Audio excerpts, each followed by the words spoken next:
Okay, I believe we're live. Greetings, and thank you for inviting us to present on the role of accreditation in enhancing quality and innovation in health professions education. Although based in Philadelphia, our organization has a global reach and is well known to hundreds of thousands of physicians around the world. I'm going to provide an overview of several ECFMG programs that have global impact. My colleague Marta will talk about the importance of accreditation as a marker for quality, and Christine will share information about an ECFMG policy that may have a meaningful impact for patients, not just in the United States, but around the world.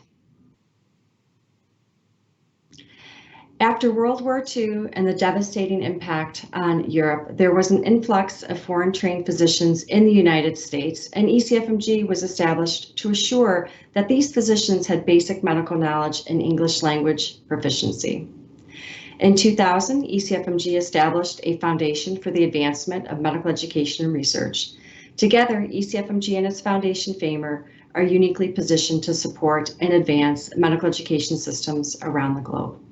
We are experts in a variety of topics relevant to this important conference and collaborate with many organizations around the world.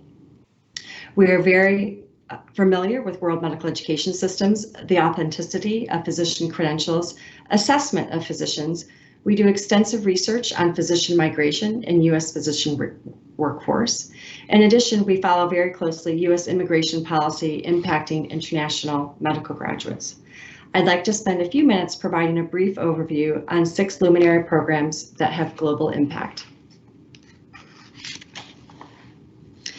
These 6 programs include several that are important and have global impact around the world. The first is our ECFMG certification program. ECFMG certification is a gateway for international medical graduates to practice medicine in the United States. For 65 years, we've been certifying international medical graduates, or IMGs, as we like to call them. And certification is required for graduate medical education training in the United States, and it is also a requirement for medical licensure in the United States. More than 420,000 physicians have been ECFMG certified. International medical graduates pursue certification, and it's typically a 3-year process. And around half of the individuals that start the certification process actually make it through ECFMG certification. The requirements are significant. We need to assess and ensure that the school is eligible and appropriate through a variety of mechanisms in order for that student to be eligible for certification. Individuals must pass a series of eligibility requirements. In addition to that, there are 3 exams that they need to pass: a basic medical knowledge exam, a clinical knowledge exam, and a clinical skills requirement. After all of those things are completed, and through that process, we are verifying the credentials of that particular physician. So this 3-year process usually takes around 20,000 individuals per year, and about 10,000 are certified. So there's about 50% of the individuals make it through this process. In the United States, 25% of practicing physicians are international medical graduates, and all of these physicians are ECFMG certified. Beyond the United States, we provide services to regulatory authorities around the world in more than 20 countries. We verify credentials for physicians who are immigrating to various countries across the globe. And each year we connect with more than 4,300 institutions in 183 different countries to verify these credentials. Our foundation, FAMER, also is geographically dispersed. They provide regional educational institutes in 7 different countries, and more than 2,000 fellows have been receiving education programs in the areas of faculty development, research that's helping to inform policy, and also supporting data that advances quality improvement decisions. We have a special program specific for students who are exchanging in health professions. We have student educational exchanges in 43 countries, and these are no cost to the students. Each year, we have approximately 100 physicians and students that participate in various health education exchanges with the goal to facilitate learning and shared understanding of medicine and other health professions work around the world. We also have a very large team of folks working on research and data resources for the world. We conduct research on international migration of physicians, the U.S. physician workforce issues, and international medical education programs of quality and standards. We also provide public resources for the world, including the World Directory of Medical Schools. There are roughly 3,500 schools listed in the World Directory. Not all of those schools are acceptable for purposes of ECFMG certification. We also maintain the directory of organizations that recognize and accredit schools, and we provide a reference guide for medical education credentials as well. The last program I will touch base on related to having global impact is our Special Investigations Unit. This unit serves the public interest by ensuring that doctors have received basic medical education. And there's two arms of our Special Investigations Unit. The first is centered on miscreant physicians. We have verified credentials for hundreds of thousands of physicians around the world. And in the course of doing that, we identify individuals who are attempting to commit fraud. And a time period between 2006 and 2018, we had identified 99 physicians who have submitted falsified credentials to ECFMG. Those physicians were intended to practice in multiple countries. When we learn of a physician who's submitted a falsified credential to us, we actually share that information globally around the world so that other regulatory authorities can ensure that physicians who may be immigrating from one country to another are safe. The vast majority of physicians, however, are high quality physicians that are seeking to serve in various parts of the world. The other area that we sometimes focus on is spurious medical schools with various questionable business practices. We've come across institutions where they whitewash transcripts, they serve as a front for illegal activity, sell degrees known as diploma mills, operating without authorization, providing false advertising, and a variety of other questionable activity. When appropriate, we will investigate these various school issues, and we will share information that we find after our investigation with other interested parties. That's just a high-level overview of 6 important luminary programs that ECFMG and our foundation have that is aligned with supporting quality education and health systems. I'd like to transition the rest of the presentation to Marta, who will talk about what is happening in the field of accreditation around the world. Thank you, Lisa. That was wonderful hearing that overview of what ECFMG and FAMR are doing around the world in the different programs. So I will be transitioning a bit to the topic of accreditation and how it can enhance quality and innovation in education in all health professions. So I'll be giving examples from medical education, but a lot of the themes apply to other professions such as pharmacy, nursing, midwifery, that are all, and the themes are universal and the challenges are universal. Next slide. So what do we mean when we talk about accreditation? This is a word that is used differently in different parts of the world. So I'd just like to begin with the definition. A process by which a designated authority reviews and evaluates an educational institution using a set of defined standards and procedures on a cyclical basis. Now, why is accreditation important? Well, as we know, as Lisa mentioned, there's over 3,000 medical schools functioning in different ways, and it can help with harmonizing the standards and making sure these medical schools are up to acceptable global standards. Medicine has been globalizing more and more, and the growth of medical schools is been exponential. I'll show on another slide. Migrating students, they don't always go to the school where they live for medical education, and once they graduate, they don't always stay in that country to practice. They migrate for various reasons, fill demand for healthcare providers in another country, escape a situation in their own country, and the patients move. Sometimes they come for procedures to a different country, or also for medical tourism. So as I mentioned, and as Lisa mentioned, we maintain the World Directory of Medical Schools, which tracks medical schools all over the world. And we've been doing this since we took it over from the WHO directory, and we can see that over the years there has been a huge growth in the numbers of medical schools around the world. So now I'll talk a little bit about accreditation and what's happening globally. So since 2005, FAMR has been gathering data on accreditation of undergraduate or basic medical education around the world. Now this data is available on our website on the DORA directory. And what we've seen is that quality assurance and accreditation systems function around the world in a variety of scope and authorities and governance models. About 2/3 of the systems are mandatory and 1/3 are voluntary. About half are independent agencies and half are part of the government, usually part of the ministry or health. Now in some countries there's more than one agency that has authority for quality assurance of medical education, and in some places an agency functions in more than one country.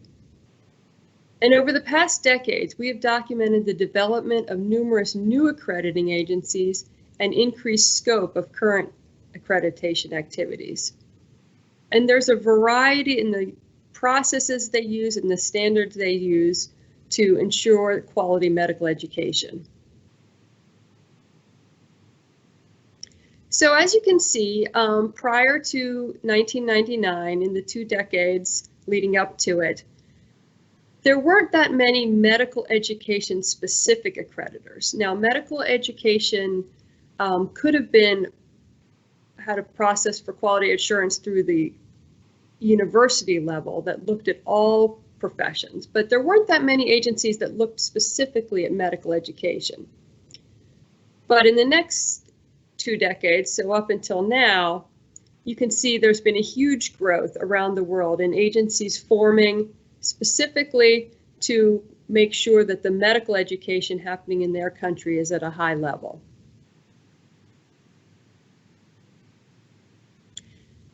And there's been global support for this. The WHO has a global strategy on human resources for health, which they hoped for. It's probably not going to happen, but by 2020, all countries will have established accreditation mechanisms for health training institutions. So not just medicine, but other health professions as well. IAMRA, which is the International Association of Medical Regulatory Authorities, also supports accreditation, and the WMA.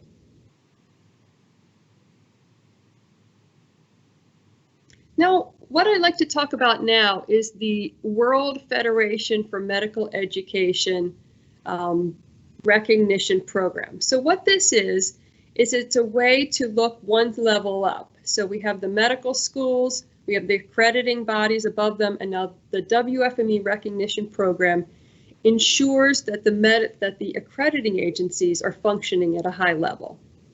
So WFME has other roles as well.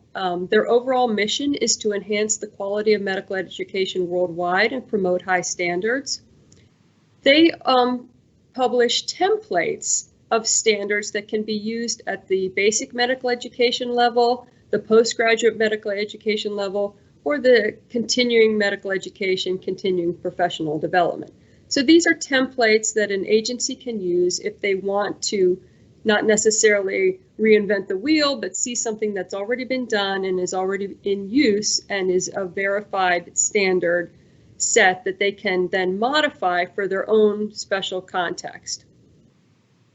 So what I'll be talking about now specifically of the WFME programs is this one to review accrediting agencies.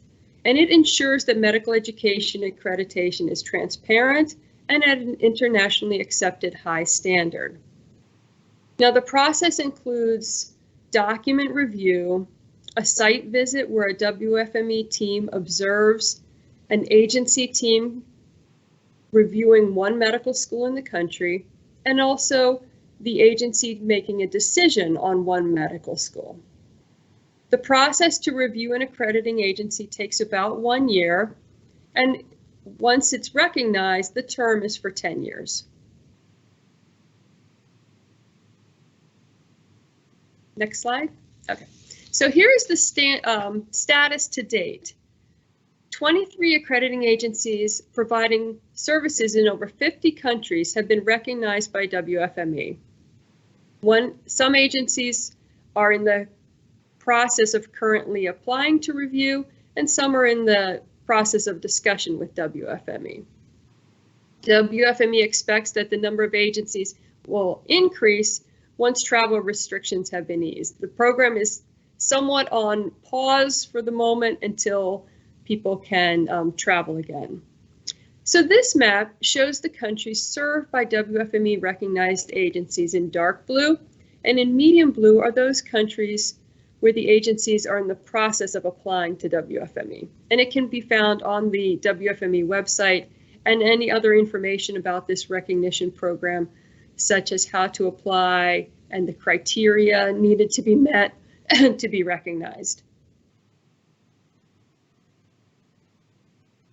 So, accreditation is, as we mentioned, it's increasing in incidence. New agencies are developing, they're expanding their scope.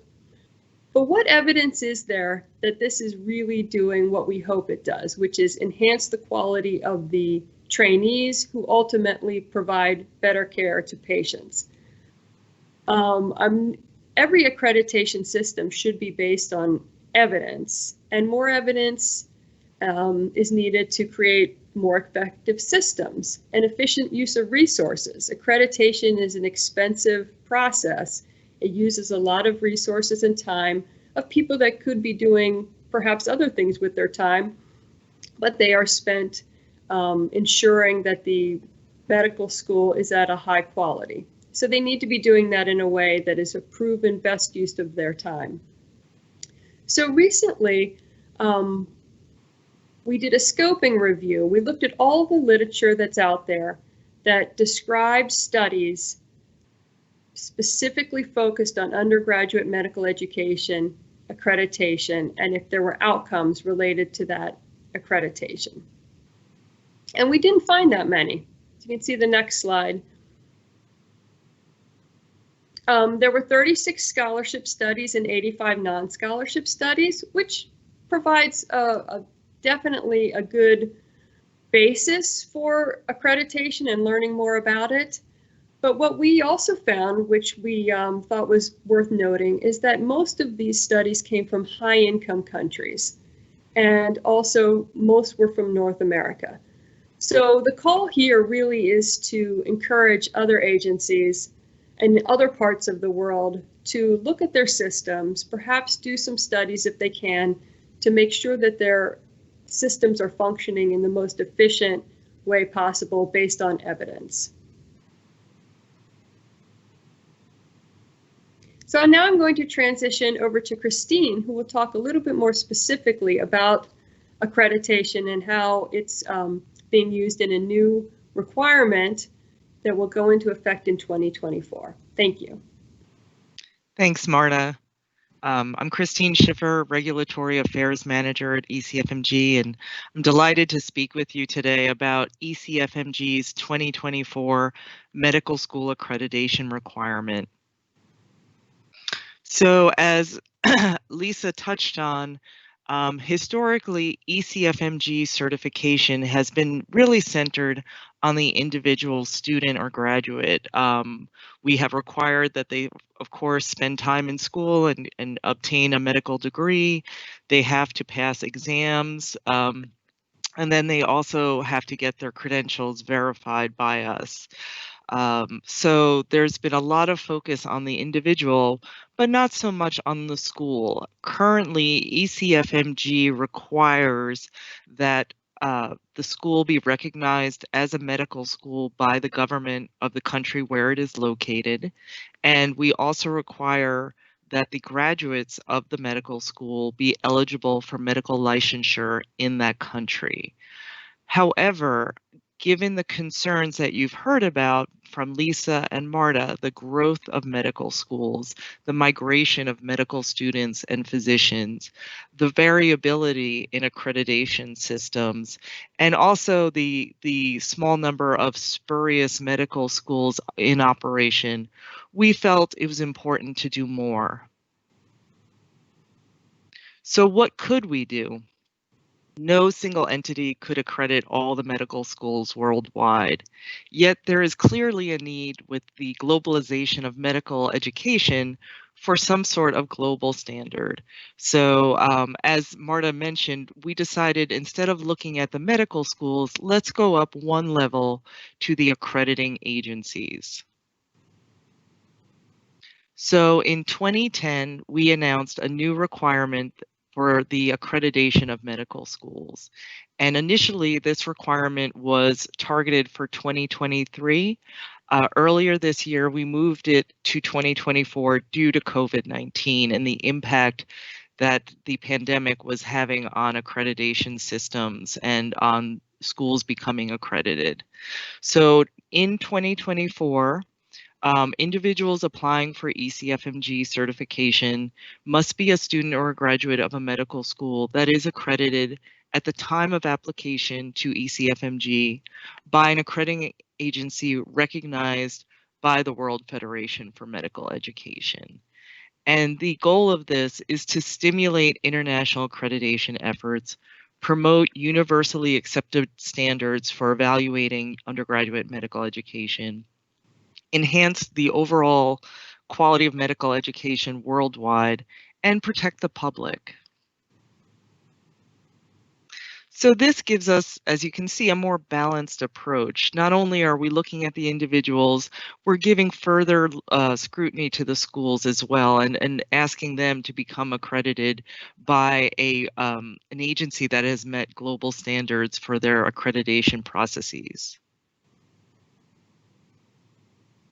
And even better, perhaps, it gives an entire system of greater transparency and accountability that's operating worldwide. The World Federation for Medical Education has its recognition program, and this is based on standards on guidelines it has developed with the World Health Organization.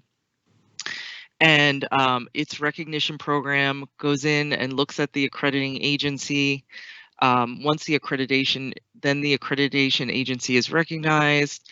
Of course, the agency is accrediting the medical school, and then the individual student or graduate becomes eligible for ECFMG certification. And so throughout this, you have, you have globally accepted standards, you have publicly available standards, and publicly available reporting of statuses of the agency and of the school. And ECFMG has decided to implement the 2024 accreditation requirement in 4 phases, again with the goal of increasing the information and transparency available about undergraduate medical education worldwide. So our first phase, 2018, is already available. It is a guide to medical school selection, which is available on our website, ecfmg.org, under the resources section. And the goal of this guide is to just help students along in looking at schools and letting them know what key characteristics they should be looking for and what questions they should be asking. So you can find that under the resources section at ecfmg.org. In phase 2, we will be adding to the World Directory of Medical Schools information indicating which schools are currently accredited by an agency recognized by the World Federation for Medical Education. And then in 2023, we will be adding that same information to the physician reports we provide to hospital credentialers, licensing boards, and other authorities. And then in phase 4, in 2024, we will be implementing the requirement. We have not set yet a specific effective date, but sometime in 2024, applicants for ECFMG certification will need to be from a school accredited by a agency recognized by the World Federation for Medical Education. So why the 4 phases? As I mentioned, it's a goal. The goal is to increase transparency. It's to help the students make better decisions when selecting a medical school. As Lisa touched on and Marta touched on, the growth of medical schools has made this even more challenging for students when deciding where to attend medical school. Help GME program directors, graduate medical education program directors, be more confident when they're looking at and selecting an international medical graduate for their what we call residency programs in the United States by knowing that they graduated from an accredited medical school. And then also helping medical regulatory authorities around the world make more informed decisions when they are assessing candidates. And ultimately, it's about the patients, and I think that's why we're all here today at this at the WISH conference. It's about improving patient care. So we firmly believe that better education leads to better patient care. Patients all around the world deserve well-educated doctors. Accreditation fosters quality improvement and public trust. And the recognition of accrediting agencies promotes transparency and as Marta touched on, innovation and best practices across countries.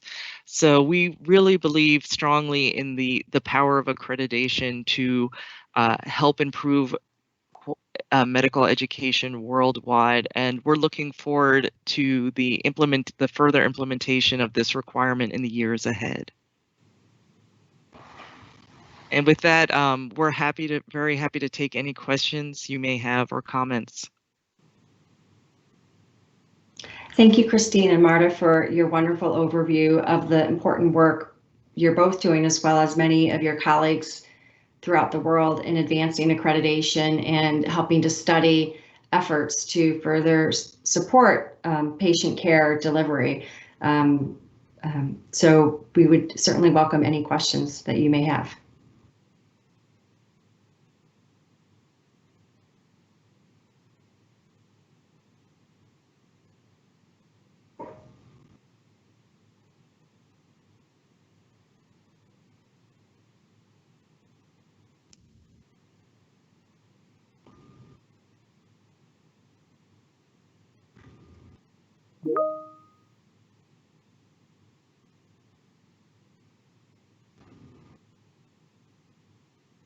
Great, thank you so much, everyone.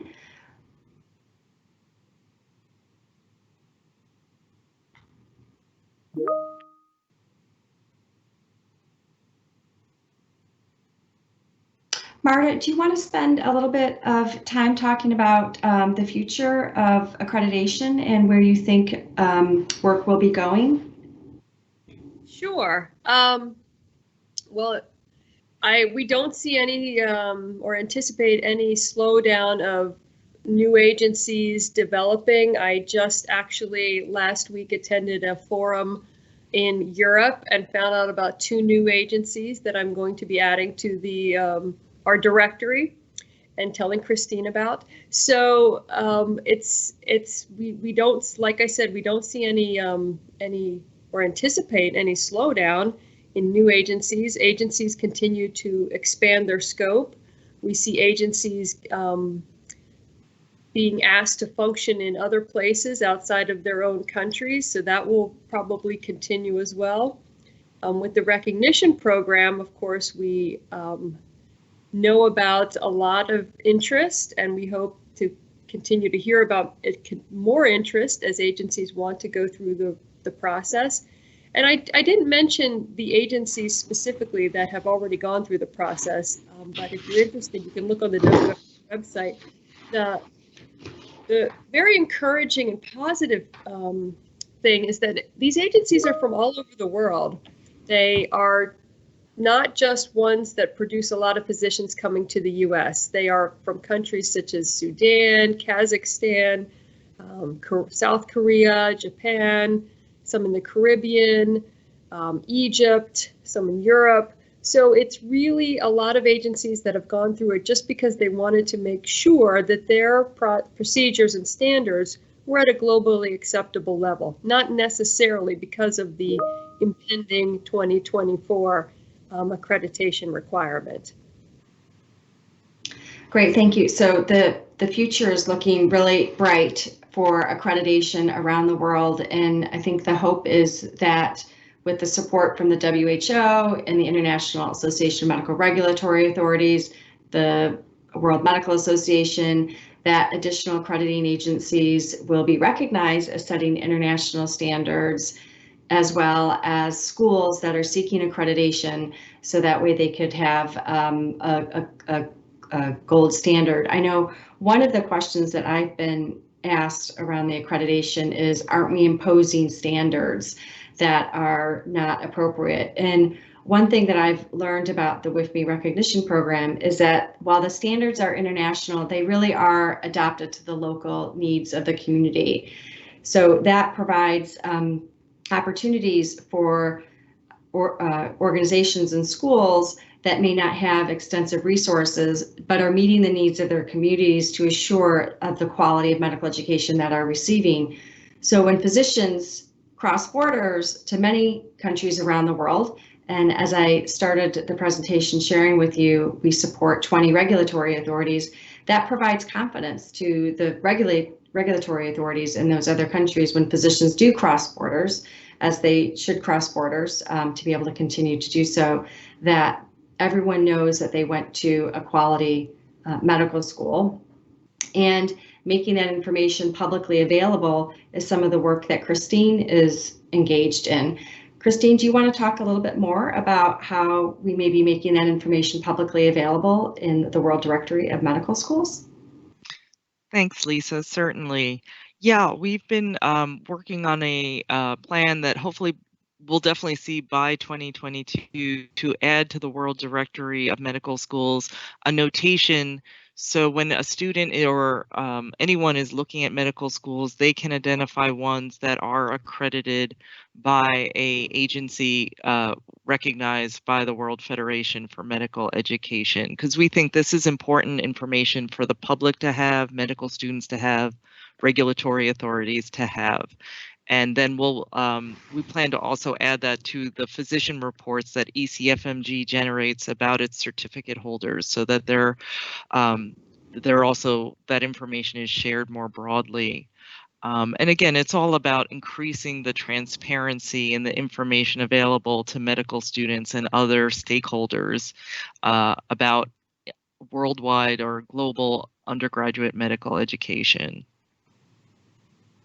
Thank you. And I know I touched on it a little bit earlier in terms of the importance for this as it relates to making sure that patients have access to high quality physicians, and that there are international standards as physicians are crossing borders. ECFMG is providing verification services to more than 20 different regulatory authorities around the world, countries that are throughout the globe, North America country, Europe, Middle Eastern, Asia. So we have a broad reach of services that we're providing to regulatory authorities, and as physicians cross borders into those various countries, ensuring that schools are accredited is not just important for the United States, but it's a global something that's important for all of us as we travel around the world. Yeah, Lisa, I'd add to that, you know, other countries are facing the same issue, and I know we have touched on that today, but, you know, we are not alone in the United States. Medical regulatory authorities around the world are facing international medical graduates coming in, seeking to be licensed, and sometimes it's their own citizens who have gone abroad to a medical school outside their home country and are now coming back. And they're confronting this issue as well, how to gauge the credentials and the education of these individuals when it comes to licensing, giving them medical licensure. And it's really a worldwide issue that everyone is dealing with. And so I feel very good that, we have found one way to assist in that effort and to provide some transparency around the issue. I think that's a good point. And the other group that also will benefit through these accreditation efforts are really the medical students. So medical students are spending a significant amount of money to go to medical schools, and they need to make sure that they're getting an appropriate education so they can become licensed in various countries. We hear stories of physicians who go to medical school around the world, and when they come back home, because they want to practice medicine in their home country, when they come back home, they're unable to pass the medical licensing exams. And this isn't just for US citizens who are going abroad for services. We work with regulatory authorities, and they're sharing with us the same stories of their citizens who are going abroad to schools, for medical schools. And then when they come back home, they may not have the education to be able to pass their licensing exams. And so the accreditation work that Marta is talking about, the importance of it, the significant variability of medical education, it's important for the physicians who are seeking that medical education to know that they're not going to be taken advantage of in certain situations, and that they will be given the tools and the resources and the knowledge to be able to advance education. I'm sure, Marta, you may have some thoughts and ideas and experiences of what you've heard about different schools around the world and how important accreditation is, if you want to comment on that. Sure, thank you, Lisa. Yes, it's been something that probably even 10 years ago, when I would speak with students offhandedly and I'd ask, do you know who accredits your medical school? And they'd say, what? And they didn't, they had some vague idea what it was, but they could not name the agency or what, what the process was made up of or what it really meant. And now they're much more aware of this important issue, and especially if they are looking to transfer to another country to perhaps do some graduate training or to practice, they know that they need to be much more aware of accreditation, and they're happy that this is happening because it does provide for them a marker of quality.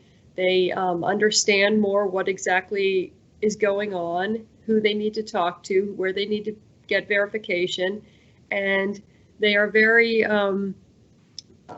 positive and glad that this is happening and that there's information out there that they can find about what's happening, who's doing the quality assurance of their school. It's a huge investment for them in time and in money, and they want to make sure they're getting the best education possible. Great, thank you. And Christine, just one last question for you is, in all of your discussions with individuals around the world on the ECFMG 2024 policy and the accreditation requirement, what has been the number one or two concerns that people have raised with you? Thanks, Lisa. I think there's a lot of concern, especially with COVID, that schools are not going to get accredited in time. So actually, I didn't quite bring it up in the presentation, but one thing I'd love to highlight is that we are being very flexible in how we implement this requirement. So applying for ECFMG certification is the first step in the process. You apply and then you go on and take the required exams, and then you obtain ECFMG certification. So that said, any individual who's already in the process come 2024 will fall under our current policies. So anyone who's already initiated ECFMG certification before 2024 will fall under our current requirements. And so it's only in 2024 do we start the requirement with individuals who are applying to ECFMG certification. Moreover, the requirement requires that the school be accredited at the time the individual is applying to ECFMG. So that means we never shut the door on anyone. And we did this on purpose out of a sense of fairness, being fair to medical students around the world. If their school is not accredited by the time they graduate, if it is accredited at the time they apply for ECFMG certification, we will accept that. And that's, again, just out of a sense of fairness. As Marta touched on, some of these accreditation systems are fairly new, and so are getting are growing and increasing their activity. But it's true, by 2024 we may not have a country may not have a fully mature accreditation system, and we want to be cognizant of that. So we purposely built in some flexibility into the requirements. So I don't want anyone to think that 2024 is a hard stop. It's we're phasing this requirement in an effort to be as fair as we can to medical students. Great, thank you, Christine. So Marta, one last question for you. We are connecting with a global audience today, and if someone were interested in advancing accreditation efforts within their home country, what advice would you give to them, or what resources could be available to them? Sure. Yes, there are lots of resources out there. They should first probably look to the WFME website and look at these templates for standards. They can also find documents on there about procedures, and they're written in a very flexible terms. They want agencies to take them, to modify them, to make sure that they are correct for their particular circumstance, make sure that they don't get the feeling that they need to take everything word for word. WFME is very much has always encouraged agencies to make them flexible and make things work for the country where the schools are located and for the patient population that those physicians will serve. So there's other resources as far as in the literature about reading about the best practices, things like that. There's lots of articles where agencies describe kind of what they do and what their system is like. That can all be very helpful if an agency is just starting or wants to enhance their current procedures. That's great, thank you. And just want to wrap up the session by saying thank you for participating in this important conference of helping to advance health and well-being around the world, and listening to our presentation on enhancing quality and innovation in health professions education. Please reach out to ECFMG FAMR at any time if you would like access to any resources or would like to just discuss any of these important issues.